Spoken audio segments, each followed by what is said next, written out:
다음 장면으로 넘어가도록 하겠습니다.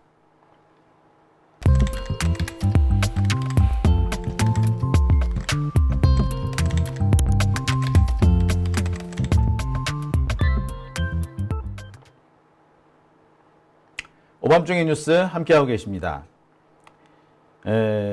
그렇습니다. 제가 볼 땐 그래요. 병사들의 목숨 따위는 너무나도 쉽게 생각하기 때문에 저런 짓을 하지 않나 생각합니다. 병사들, 내 부하의 목숨보다 권력자의 안위, 자신의 안위, 권력자의 아부하는 자신의 안위가 그게 더 중요하다고 생각하니까 저런 행동을 하지 않느냐라는 생각이 드네요. 제가 늘 말씀드립니다만 저런 행동이 나올 수 있는 것은 대체로 그래요. 단순히 내 상관의 지시가 있었던 경우라면 저렇게 행동 못합니다. 군대에서요. 자기가 곤란한 입장에 처하게 되고 더군다나 저렇게 온 국민이 보는 앞에서 개망신을 당하는데 저렇게까지 실드 안 칩니다. 어떤 경우라도. 저렇게 실드 치는 경우는요. 가족들끼리 끈끈하게 얽혀있는 경우입니다. 쉽게 말해서 부인들끼리 얽혀있는 경우에나 가능한 상황이죠. 아휴, 참 답답합니다. 자, 아무튼 자, 오늘 입법청문회에 가장 어떻게 보면 핵심되는 사람은 사실 이종섭이 아니라 임성근 사단장이죠. 그리고 오늘 오후에 진행됐던 김계환 해병대 사령관입니다. 김계환 해병대 사령관 같은 경우에는요. 오늘 현장에 나오지 않았기 때문에 조금 뻔뻔스러울 수 있었던 것 같습니다. 좀 뻔뻔스러웠기 때문에 이게 좀 더 가능하지 않았느냐라는 생각도 그래서 좀 더 버티는 게 잘 됐던 것 같아요. 자, 하지만 오늘 현장에 나왔던 임성근 사단장 같은 경우에는요, 정청래 의원의 이 전곡을 찌르는 질문을 결국에 피하지 못했습니다.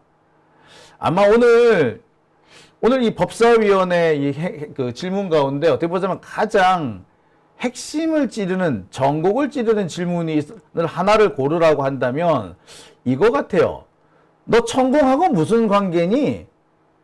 너 하나 살리려고 정권을 지금 정권이 무너지게 생겼는데 너 정권하고 바꾼 사단장이야. 너 천공하고 무슨 관계냐? 김건희하고는 무슨 관계냐?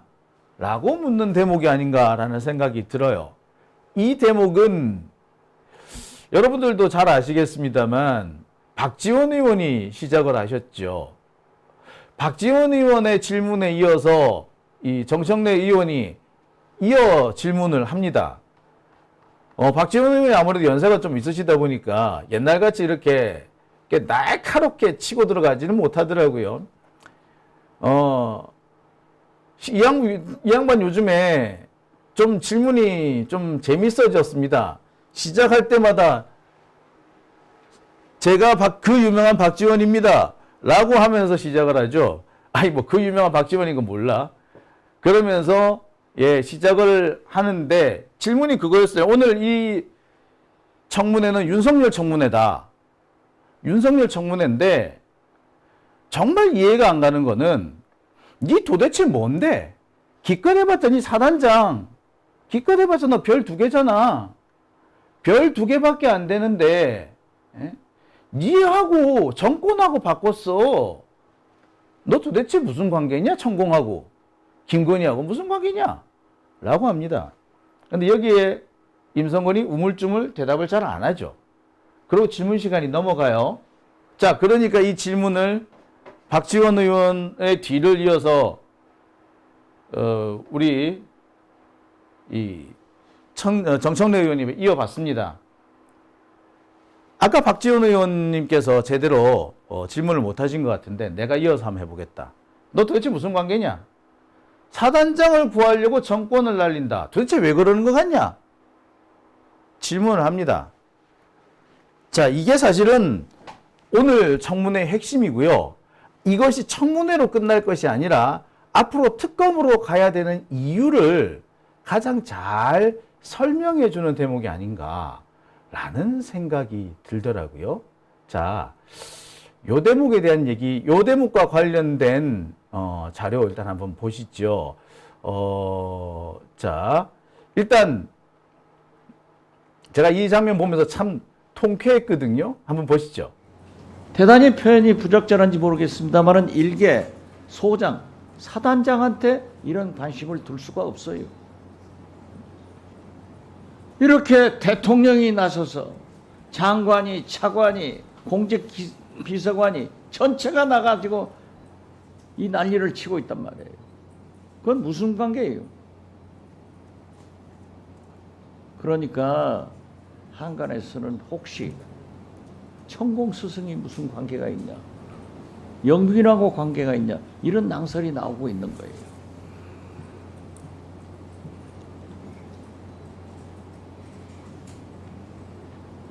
자, 이러한 것은 보면은 대통령은 장관한테, 임성근 사단장은 부하들한테 모든 책임을 넘기는 것은 저러한 해병대의 수사관, 경북경찰청의 팀장, 이런 걸 보더라도 우애가 썩었단 말이에요. 그리고 이것은 조폭보다도 못한 조직이다. 저는 그렇게 봅니다. 따라서 왜 우리가 특검을 해야 되는가? 왜 우리가 오늘 특검을 위한 입법청문회를 하는가를 여러분들이 웅변으로 국민 앞에 증명해 주고 있어요. 대통령 최상병의 청문회가 아닙니다. 이것은 윤석열 대통령의 청문회가 돼야 돼요. 윤석열 대통령이 모든 사단을 일으킨 거예요. 네. 우리 박지원 의원님 질의에 답변이 제대로 안 돼서 제가 지원하는 차원에서 임성근 증인께 짧게 몇 가지 물어보겠습니다. 윤석열 대통령하고 친분이 있습니까? 없습니까? 없습니다. 김건희 여사하고는 친분이 있습니까? 없습니까? 전혀 없습니다. 김건희 여사와 본인과는 어떤 관계입니까? 관계 없습니다. 천공은 잘 알고 있습니까? 모릅니다. 그러면 이렇게 정권 차원에서 임성근 사단장을 지키려고 하는 이유가 없는데 이 점이 전 국민적 미스테리예요. 박지원 의원께서 말씀하셨다시피 대통령 국군 통수권자 입장에서 보면 해병대 사단장 하나 지키려고 어쩌면 정권이 날아갈지도 모를 이런 위험천만한 짓을 하고 있는 이유를 몰라요. 궁금해요. 본인도 궁금하죠? 본인은 궁금 안 합니까? 저도 궁금합니다. 그 궁금함, 진실의 문을 오늘 열려고 우리가 청문회 하는 겁니다. 본인도 협조를 많이 하시기 바랍니다. 오늘 질의 마지막. 네. 자, 제가 볼 때는 오늘 이 전체 청문회의 가장 핵심되는 대목이 아닌가라는 생각이 들어요. 자, 그런데 오늘 전체적인 분위기가 뭐 이렇게 됐었는데, 저는 뭐 이렇게 전체 오늘 이게 입법청문회 분위기가 대체로 보면은 민주당에서 원했던 방향으로 잘 흘러갔다라고 생각을 합니다. 국힘당 쪽에서 지금 뭐 임성근도 그렇고 이종섭도 그렇고 뭐 이시원도 그렇고 이 자기들 쪽 증인들을 미리 준비를 잘 시켰던 것 같아요. 근데 이 증인들을 잘 준비를 시켰음에도 불구하고 이들을 조기에 길을 꺾어 놓은 거는 아무래도 이 정청래 의원의 노하우가 아니었나라는 생각이 듭니다. 그랬기 때문에 오늘 아마 전체적인 흐름을 쉽게 가져올 수 있지 않느냐 생각이 들어요. 조금 전에 속보가 하나 들어왔습니다. 정말 기쁜 속보라고 해도 될 것 같은데요. 오늘 청문회를 보시면서 많은 분들 느끼셨을 겁니다. 속은 시원한데 이걸로는 해결이 안 된다라는 생각 다 하셨죠. 청문회 가지고 해결이 안 되겠구나. 정청래 의원이 너 나가 있어! 라고 한다고 해가지고 그래가지고 10분, 20분, 30분, 뭐 1시간 밖에 세워두면 뭐합니까? 진실을 말하지 않는데요. 진실을 말하려면은 얘들 붙잡아 와가지고 신문하고, 신문도 안 되면 구속하고, 그도 안 되면은 감옥에 보내고, 그래야 되는 거 아닙니까? 자, 그리고 또 증거를 강제 수색을 하기도 하고, 그래야 되는 거 아닙니까?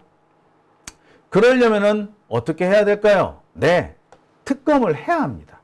오늘 이 청문회의 가장 기본적인 이유는 특검을 하겠다. 특검법을 해야 되는 이유, 특검법의 이유를 가장 정확하게 알려주는 특검법의 이유를, 특검법을 해야 되는 이유를 우리가 너무나도 온 국민이 정확하게 알게 되는 그런 계기가 됐다고 생각이 들어요. 자, 특검법이 조금 전에 통과됐습니다. 11시 조금 못 미쳐가지고 통과가 됐다고 하네요. 그래서 법사위를 통과했고요. 제 예상으로는 7월 초, 빨라도 6월 말이 되지 않겠는가라고 생각했는데, 이게 오늘 청문회를 마치고, 도저히 이 상태로는 진실 규명이 어렵다. 국회에서 이렇게 청문회를 하는데도 진실 규명에 협조하지 않는다. 심지어 오늘 나온 증인들이 특검법에 내가 조사 대상 아니냐. 그러니 내가 증언에 동의할 수 없다. 라는 식으로 뻔뻔하게 굴었잖아요. 그러니까 그렇다면 좋다. 그러면 뭐 특검법 해줘야지. 라고 한 거 아니겠습니까? 여기서 오늘 특검법이 오늘 조금 전에 통과가 됐다는 소식입니다. 사실 이 특검법을 통과시키기 위해서 정청래 의원이 이 고생을 하셨다라고 봐도 과언은 아닌 것 같습니다. 자, 마지막으로 그러면 우리 정청래 의원께서 고생하신 장면 한 가지 더 볼게요. 어떻게 보자면 맨 처음 보여드렸어야 되는 장면이 아닌가 싶기도 한데요. 여러분, 이 장면은 꼭 보셔야 될 것 같습니다. 자, 이번에 정청래 의원님의 트레이드마크 같은 게 있죠. 예, 같은 질문 반복해서 하는 거. 오늘도 그 모습이 여러 차례 보였는데, 이게 뭐냐면요. 예, 증인으로 나타나온 사람들, 이 사람들의 길을 꺾는 것인 것과 동시에 정말 중요한 질문은 반복해서 해서 국민들이 이것이 얼마나 중요한 것인지, 그런데 이 중요한 것을 저 사람들이 말하지 않는다, 입을 쳐 닫고 있다라는 것을 국민들한테 각인시켜주는 그런 효과가 있지 않는가라는 생각이 들어요. 자, 그 모습을 오늘 아마 제일 먼저 보여줬던 대목이 아닌가 싶습니다. 자, 이 장면 한번 보시죠. 대단히 표현이 부적절한지 모르겠습니다만은 일개 소장, 사단장한테 이런 관심을 둘 수가 없어요. 이렇게 대통령이 나서서 장관이, 차관이, 공직비서관이 자료가 잘못 나갔습니다. 죄송합니다. 다시 내보내겠습니다. 감사합니다. 자, 증인. 네, 증인 말대로 법적, 도의적 책임을 회피하지 않겠다라고 말씀하셨습니다. 그렇습니다. 그러면 스스로 사퇴하는 거라고는 생각해 본 적 없습니까? 저는 두 번에 걸쳐 사의를 표명을 했고, 그 사의를 표명한 이후에 상황에 대해서 사의를 표명했습니까? 사표를 정식으로 냈습니까? 사의를 표명했습니다. 사표를 내지는 않았죠? 사표를 내지는 않았습니다. 네, 서류로 사표를 내지는 않았고 저 그냥 그만둘래요 라고 사의 표명만 한 거죠? 예, 그렇습니다. 정식으로 사표서를 제출할 용의는 있습니까? 없습니까? 제출할 용이 있습니다. 그러면 오늘 하시겠습니까? 현재까지 수사 결과가 자, 수사 결과는 수사 결과고 나중에 법적으로 책임을 져야 될 부분은 져야 되는데 사표서를 서류로 제출할 용의가 있다고 해서 그럼 오늘 제출할 수 있냐라고 묻는 겁니다. 현재까지 오늘은 못 하시겠습니까? 국민적 의혹이 그동안 많이 있었기 때문에 그 의혹을 어느 정도 해결하고 해소가 되고 또 수사 결과가 발표되면은 그 이후에 증인, 하겠습니다. 지금 말장난합니까? 사표서를 제출하면 진실이 밝혀지는데 지장이 많습니까? 법적 책임을 지는데 본인에게 더 불리합니까? 해병대답게 명예롭게 부하의 생명을 지키지 못했다. 내가 모든 것을 책임지고 자리에서 물러나겠다. 이것이 해병대 정신 아닙니까? 사표서를 제출할 의향이 있다고 하여 그럼 오늘 제출할 의향이 있냐? 라고 물으니까 뭘 그렇게 변명을 구구하게 합니까? 비굴하게. 다시 짤막하게 묻겠습니다. 오늘 사표서를 제출할 의향이 있습니까? 없습니까? 이미 두 번에 걸쳐서 사의 표명 다시 묻겠습니다. 사의 표명 말고 서류로, 정식 서류로 사표서, 사직서를 오늘 제출할 의향이 있습니까? 없습니까? 수사 있다, 결과, 없다라고만 답변하세요. 수사 결과 이후에 과실이 있으면 거기에 맞춰서 증인, 조치를 하겠습니다. 국민들이 지켜보고 있어요. 그런 답변이 어디 있어요? 잠깐만 기다리세요. 수사 여부와 관계없이 해병대의 명예를 걸고 오늘 즉시 사표서를 제출하겠습니다. 라고 답변하는 것이 해병대다운 거 아닙니까? 해병대 명예와 사의 표명과 바로 연결되지 않습니다. 왜 연결 안 됩니까? 자, 부하장교들한테 하시라고. 마지막으로 기회를 드리겠습니다. 저는 사의를 표명했다고 하여 그러면 공식으로 서류로 사표를 썼냐? 라고 물었어요. 사표는 쓰지 않았습니다. 라고 답변하길래 제가 그러면 사표를 낼 의향이 있냐? 그래서 있다고 했습니다. 그러면 사표를 언제 낼 거냐는 것이 궁금해져서 그럼 오늘 낼 수 있냐? 라고 물었더니 그 다음에는 구절구절 변명조로 사건이 진실이 어떻고 뭐가 어떻고 법적인 책임이 어떻고 그 위에 내겠다고요? 안 내겠다는 말을 그렇게 하는 거죠. 다시 마지막으로 묻겠습니다. 본인이 분명히 사퇴할 의향이 있고 사표를 낼 의향이 있다고 하길래 제가 묻는 겁니다. 오늘 사표를 낼 의향이 있습니까? 없습니까? 없습니다. 있습니다라고만 답변하세요. 진실 규명이 어느 정도 되고 증인! 수사 결과가 나오면은 증인! 그게 맞춰서 그 말은 아까 했어요. 처리하겠습니다. 다시 묻겠습니다. 있습니다. 없습니다만 답변하시기 바랍니다. 아까 그 말은 충분히 했기 때문에. 공식적으로 사표서를 오늘 제출할 의향이 있습니까? 없습니까? 오늘 없습니다. 알겠습니다. 그렇게 간단하게 답변을 가지고 뭘 그렇게 해병대답지 않게 얘기를 합니까? 네, 참 구질구질하죠. 구질구질하다는 말밖에 제가 더 못하겠습니다. 제가 제 군 경력을 몇 번 말씀드린 적이 있을 겁니다. 제가 46개월을 근무를 했어요. 4년에 2달이 빠지죠. 48개월이 4년이니까 2달 빠지는 4년을 근무를 했습니다. 병으로 10개월가량 근무했고요. 장교로 36개월을 근무를 했습니다.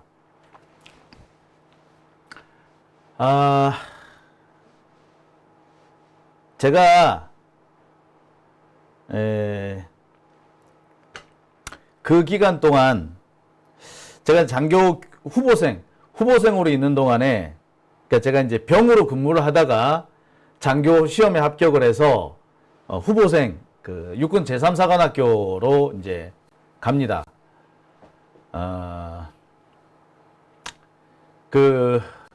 제가 이제 원래 이제 IMF 때 군대를 가다 보니까 장교 시험에 여러 번 떨어졌어요. 그러니까 맨 마지막에 원서를 내놓고 그 정훈장교 시험 정훈장교가 이제 석사 학위 이상을 가진 사람들만 시험을 칠 수 있는 그런 정훈장교가 있습니다. 그런 특별한 장교가 있어요. 특임장교라고 하는데 정훈 특임장교 원서를 내놓은 상태에서 영장이 날라온 거예요. 그래서 어쩔 수 없이 또 떨어지면 안 되니까 일단 입대를 했습니다. 그러니까 입대를 한 상태에서 자대 배치를 받았는데 서류 합격을 했다고 시험을 치러 오라고 하더라고요. 그래서 그 상태에서 제가 시험을 다 쳤어요. 그리고 그 상태에서 합격자 통보를 받고 제가 그 장교가 됐습니다. 그래서 이제 그 마지막 한 2달은 병인데 장교 후보생 합격자인 상태였죠. 뭐 그 상태였어요. 하여튼 뭐 그때 이제 정원 장교게 됐었는데요. 우리 앞 기수 때까지만 해도요, 정원 장교 되는 게 되게 쉬웠어요. 1.13대 1인가 뭐 그랬습니다. 뭐 거의 떨어진 사람이 없었는데 저 때만 13대 1인가 그랬어요. 그래가지고 엄청 장난 아니었습니다. 경쟁률이 장난 아니었어요. 그러니까 IMF 때라서 그랬던 거 같은데 아무튼 교육을 삼성한학교 교육을 가니까 우리 훈육장교란 분이 한 분 계셨어요.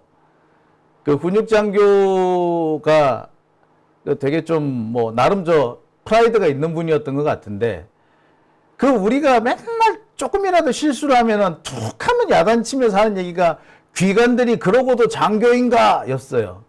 귀관들이 그러고도 장교야! 이런데 지금도 가끔씩 귀에 들려요. 귀관들이 그러고도 장교야! 장교가 그렇게 명예가 없느냐는. 길거리에서 담배 한 대 더 피려고 거짓말을 하는가? 그러고도 귀관들이 장교인가? 뭐 이러고. 지저분하게 과자 한 개 더 먹으려고 거짓말 하나? 그러고도 귀관들이 장교인가? 그랬던 게 기억이 납니다. 그분 옆에 있던 또 다른 장교, 훈육 장교 한 분이 계셨거든요. 그분은 항상 하는 얘기가 그거예요. 야, 장용지! 이러면서, 니는 말이야, 물을 빨리 빼야 돼! 하면서, 장교는 말이야, 가오야, 가오! 그 사람은 그랬습니다. 장교는 가오야. 가오가 빠지면 장교가 아니라 그러는 겁니다. 왜?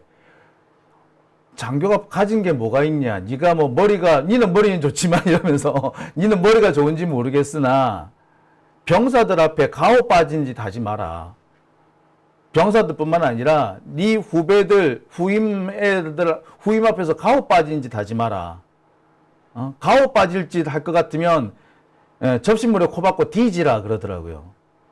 그때는 그 얘기가 되게 장난스럽게 들렸지만 어떨 때는 시간이 지나면서 그게 귀 속에 군대 생활을 하면서 항상 그게 중요한 순간마다 기억이 날 때가 있습니다.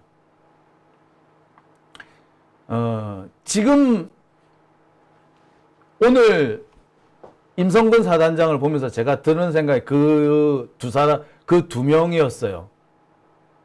그러고도 네가 장교냐? 어떻게 후배들 앞에 그 부하들 앞에서 저렇게 가오 없는 짓을 하나? 내 같으면 저쯤 되면은 사표 던지고 나가야지. 부끄러운 줄 알아야지. 아휴, 참 그렇습니다. 예. 자,